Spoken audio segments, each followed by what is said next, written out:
Mesdames, Messieurs, merci de nous rester fidèles et bienvenue au journal.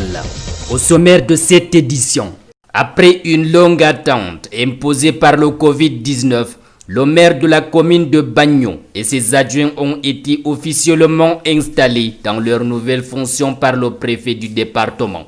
Les populations qui sont venues par milliers pour assister à la cérémonie placent beaucoup d'espoir sur le nouveau magistrat de la ville. C'est tout pour la grande une. Les détails dans un instant.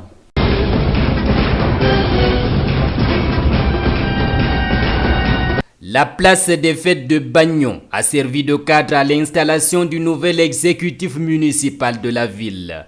La cérémonie a été rehaussée par la présence de plusieurs personnalités de marque, nous dit Duchel Chimie. Venus par milliers, les populations et militants de l'UNDP, vainqueurs des élections législatives et municipales du 9 février 2020, ont envahi la place des fêtes de la ville. Après la longue attente imposée par le Covid-19, il était temps pour l'autorité préfectorale de présenter le maire et ses adjoints à la communauté dont il préside désormais la destinée.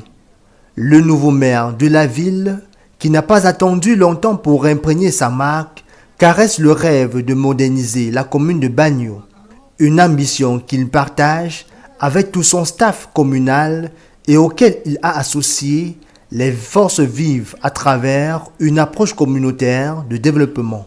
L'ex-délégué régional du tourisme et des loisirs pour l'Adamawa est un pédagogue de formation, un plaide pétri d'expérience qui compte bien mettre sa riche expérience administrative et managériale au service du développement de Bagno. Le préfet du département du Mayo-Bagno, qui a présidé la dite installation ce mercredi 15 juillet 2020 à la place de fête de Bagno, a souligné le rôle moteur joué par la commune dans le processus d'émergence du Cameroun. Occasion pour le préfet de rappeler l'exigence de gestion efficiente des ressources dans le strict respect des textes.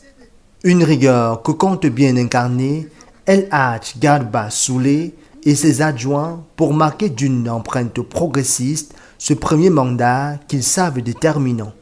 L'éclat de la cérémonie a été rehaussé par la présence de plusieurs personnalités de marque, des maires, amis et proches de l'exécutif municipal de Bagno. Passées les festivités, les élus devront simplement se mettre au travail pour mériter la confiance qui leur a été donnée par les populations en quête du changement palpable dans les municipalités.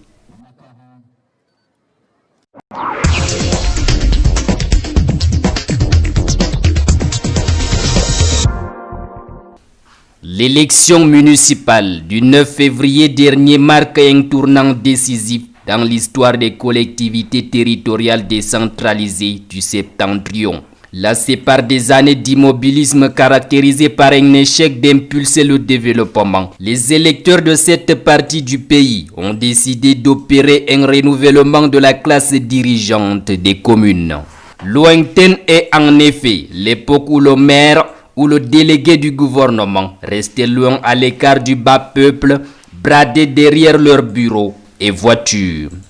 L'avènement des nouveaux exécutifs municipaux s'accompagne par des styles de management plus proches du peuple. L'on voit de plus en plus des maires résolument au travail qui n'hésitent pas à troquer leur gandoura et leur confortable bureau contre une tunique de travail. Muni d'une machette et d'une banale chemise, Bobo Saliou donne le ton pour une ville d'Ongaoundéré plus propre. Le nouveau magistrat de la ville prêche par l'exemple, cultivant l'image d'un bon père de famille. Image similaire à Bagno et à Maroua, où respectivement le maire Garba Soulé et Abdoulaye Sineli sont aussi à pied d'œuvre. Résultat de course, ces actes posés par les maires sont largement commentés et prêtent parfois à la polémique.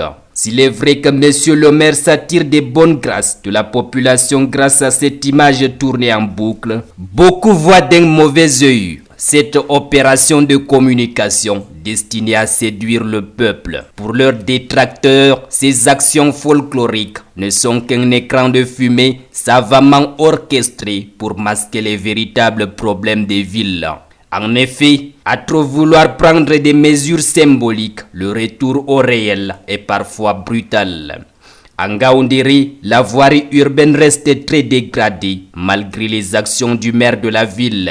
Maroua subit de plein fouet les effets néfastes des inondations alors que la ville de Bagno est coupée du reste de la région. Le pont Taram, érigé à l'entrée de la ville depuis l'époque coloniale, est impraticable en cette saison pluvieuse. Parfaitement informés de ces malheurs, ces images flatteuses des maires sont destinées à sauver les apparences. Ils espèrent retourner la situation en leur faveur ou tout au moins limiter les effets pervers.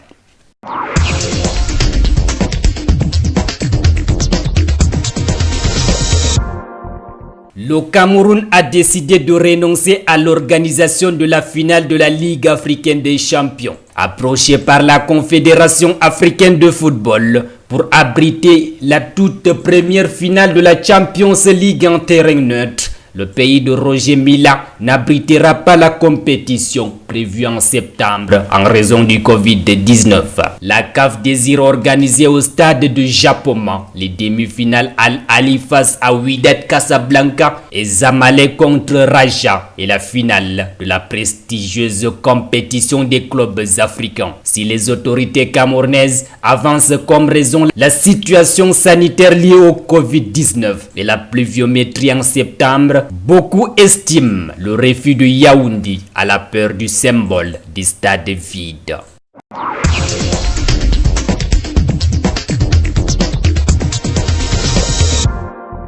Coton Sport de Garoua renforce son effectif avec l'arrivée de 9 joueurs. Les Verts et Blancs de Garoua ont officialisé l'arrivée de ces footballeurs en renfort pour lancer le championnat d'élite 2020-2021. Les nouvelles recrues arrivent de Panthère d'Undi, Bamboutos de Mbouda, Stade Renard, Colombe du Sud, Union Sportive de Douala et le TKC de Yaoundé. Mesdames, Messieurs, c'est la fin de ce journal et merci de nous rester fidèles. Retrouvez tous nos programmes sur les différentes plateformes de réseaux sociaux.